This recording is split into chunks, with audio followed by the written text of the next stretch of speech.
So, I saw something that you don't see every day. While attending a Little League baseball game, I saw an extremely chubby raccoon walking through the ball field on a leash. That's right, the owner was walking her raccoon through the ballpark. Aside from the obvious questions like, where does one acquire a pet raccoon? Or maybe, do you need a raccoon license? And if so, where would you get a raccoon license? My next thought was this: what would it take to get that raccoon to the point from wild animal to walking on a leash?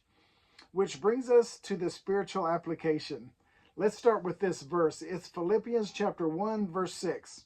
And I am sure of this, that he who began a good work in you will bring it to completion at the day of Jesus Christ. Does God consider us a work in progress? Based on this verse, I believe so. Now, Paul definitely has an encouraging message with it. He's encouraging a people who have embraced the gospel with him. He is reminding them that God is at work in their lives.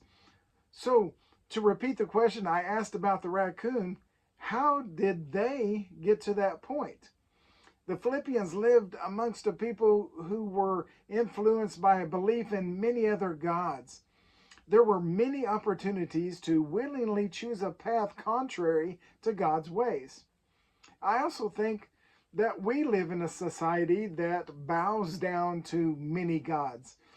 The god of self, the god of money, the god of power, sports, the god of knowledge. The list goes on and on.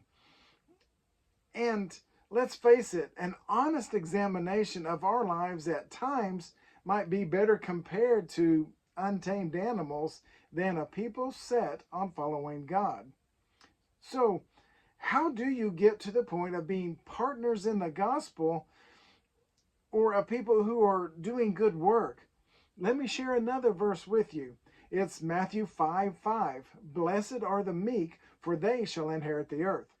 Before you think, I really don't see the connection here, understand this.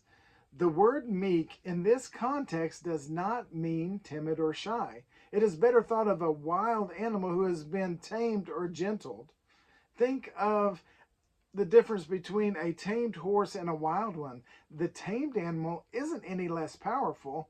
You could argue that it is actually more powerful because it is now used for a purpose.